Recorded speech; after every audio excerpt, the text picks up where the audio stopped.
Charlie, one paper has showed up today. One. Single one. Just one. And surprise, surprise, it's the Ghanaian Times. It's the Ghanaian Times. They're back at work.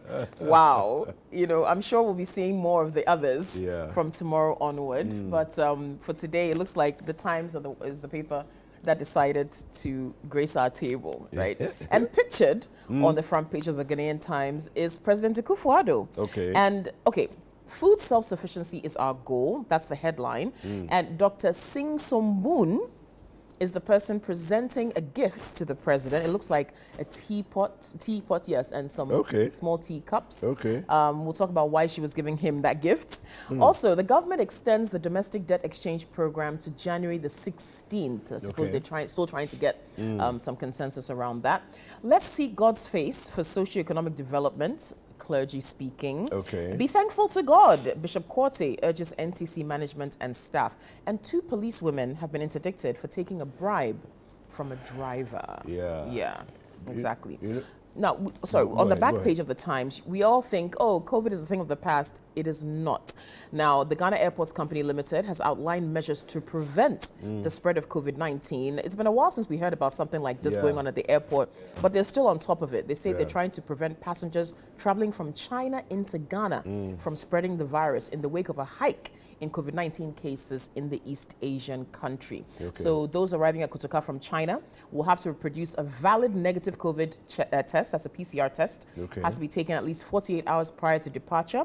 All of such passengers will be required to undergo mandatory COVID testing on arrival at the airport, and that's going to be at no cost though. So unlike previously where Charlie, the earlier where they fleeced us for Charlie, people were paying $150 $150 like crazy, you know.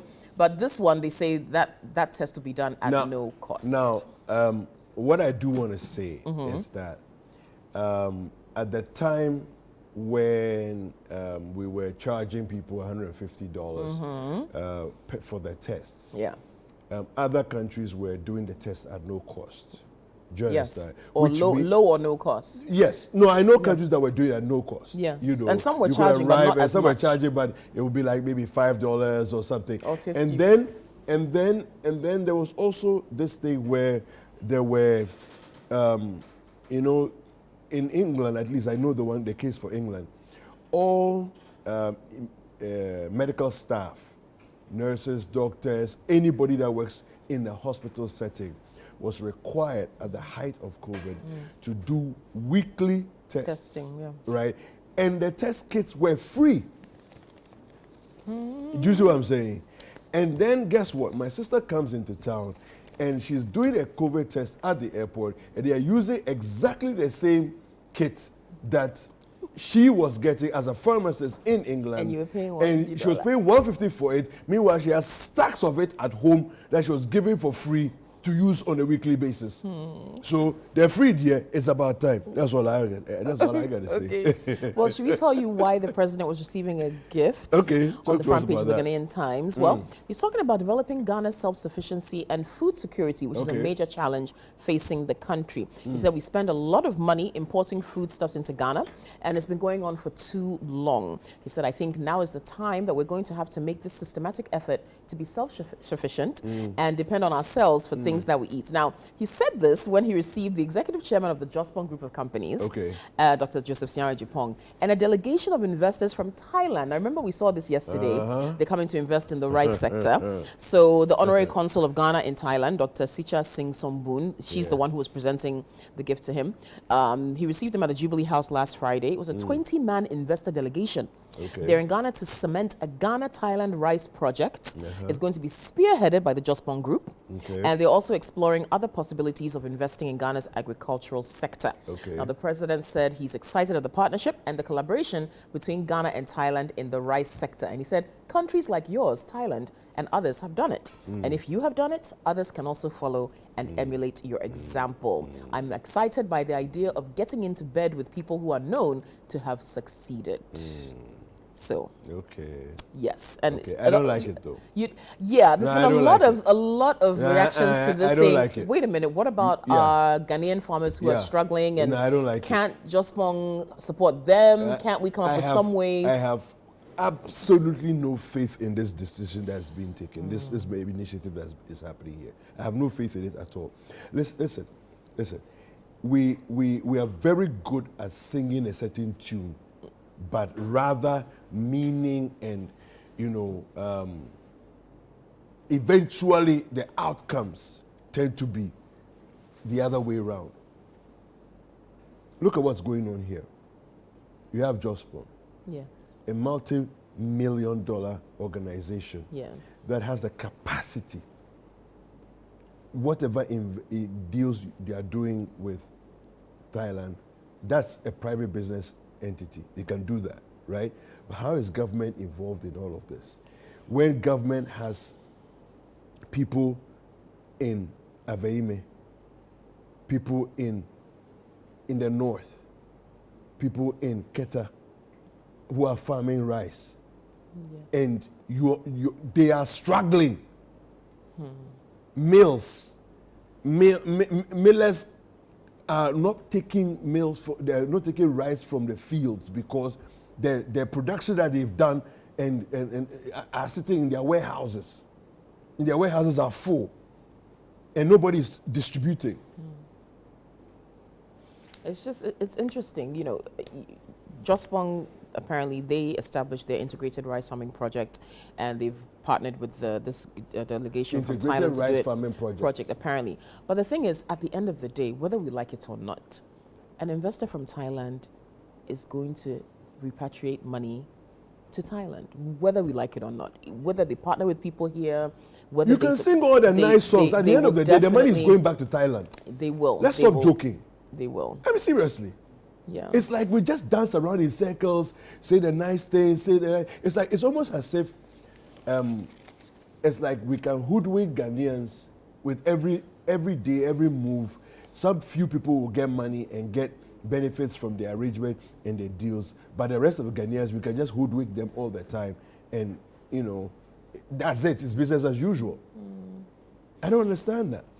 Charlie, I think we'll definitely keep an eye on this arrangement and see what comes out of it, and see if Ghanaian farmers do benefit somehow. Because at the end of the day, if that's not going to happen, you have faith in this arrangement, pal. Charlie, it's 2023. We have to start the year in No, faith. I want to call for us to do the right thing.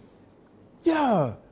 What about our AVV rice? What about our Nana rice? What about Avnash mills in the Brazilian arrangement in Keta? What about all those mills that are on the ground here? What are we doing about them?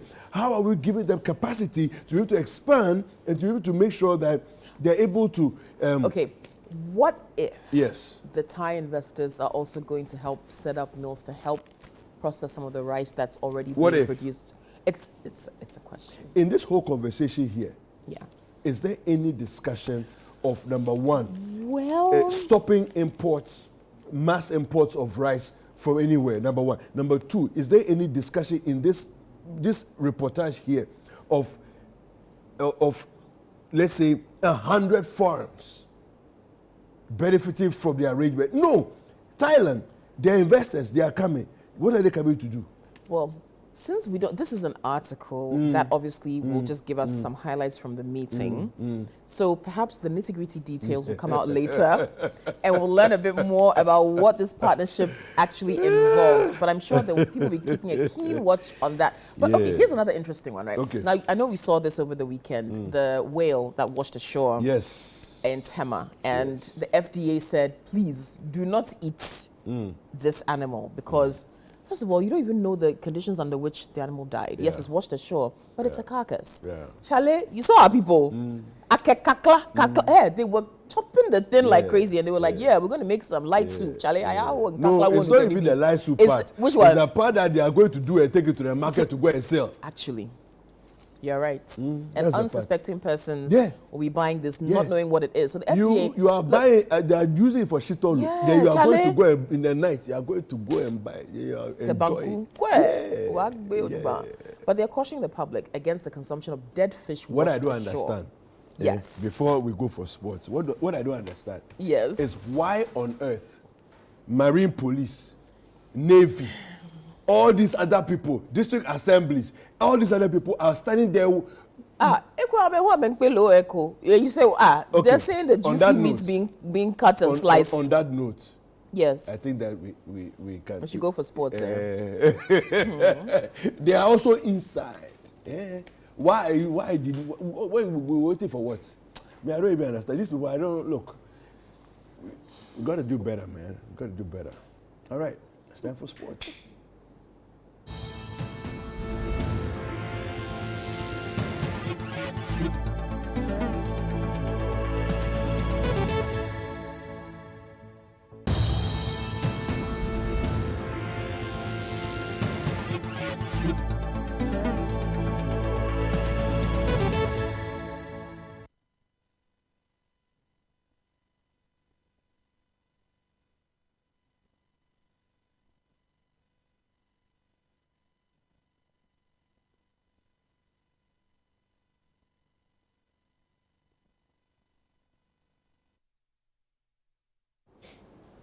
Good morning and welcome to the Sports Review on Breakfast Daily. My name is Yao AJ Minta.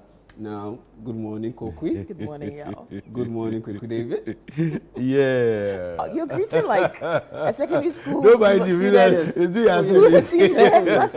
I'm greeting my bosses, my senior colleagues. I'm greeting my senior colleagues. Yeah. How are you doing? It's good to have you here. I'm doing it's well. good to have I'm you doing here. Good. well. Kokwi, how are you doing? I'm doing great. It's Wednesday. It's the middle of the week. It's the middle of the week. It's always a good it's day. the hump.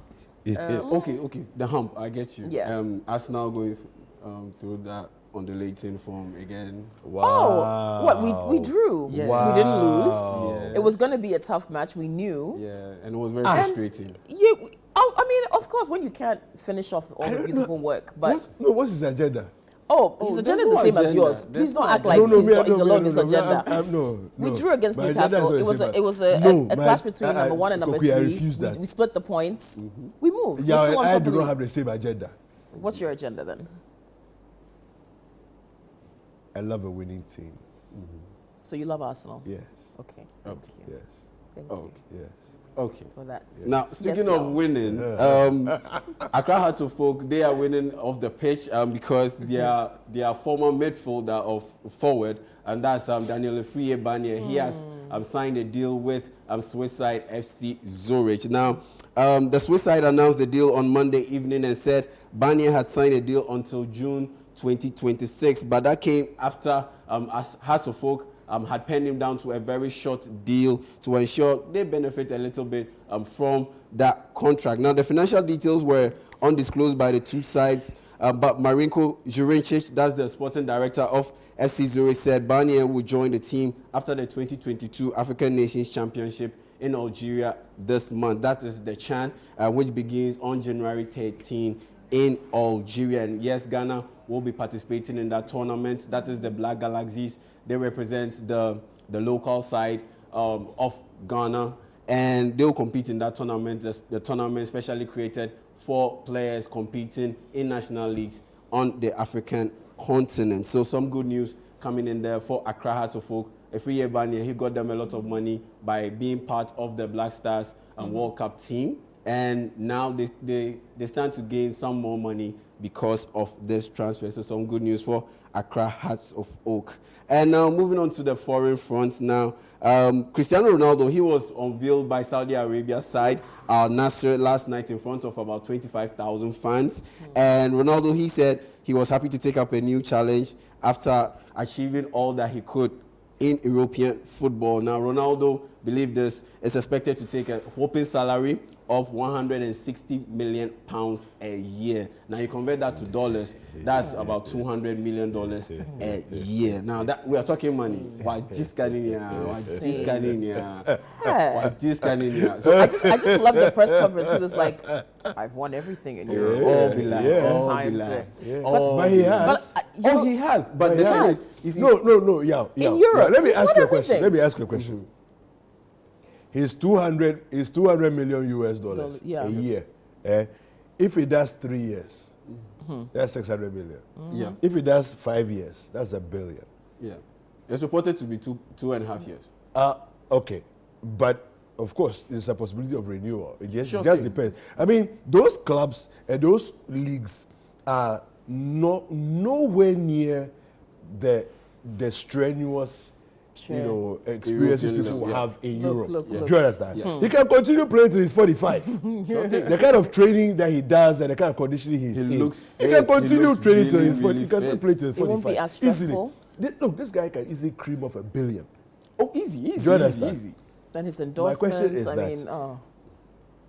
How many of us can hope to get even 10% of that in our whole lifetime? Look, there's no shame in a 37-year-old, soon to be 38-year-old, moving to Saudi Arabia to get all that money. But the thing is, people are sticking to Cristiano Ronaldo because of what he said. Which is what? That infamous interview with Piers Morgan, where he said he doesn't see himself playing in a league like maybe Saudi Arabia or playing in those minor leagues. He sees himself. Everybody has a price, please. He sees himself as a top-level professional, and he sees himself competing in the top leagues. And in previous years, he shaded players like Wayne Rooney. He shaded players like Xavi. He shaded players like Iniesta for playing in leagues that he deemed as minor, because Xavi played in Qatar, Rooney played in the MLS with Washington DC and DC United, and Iniesta played in Japan. And so if you've made all these comments, how is it that you, under 3 weeks, 2 weeks later, then you are here? He's 160 million pounds. But you know what? Even all of that starts. But even as he was making those comments, these conversations had already begun. He knew where he was going.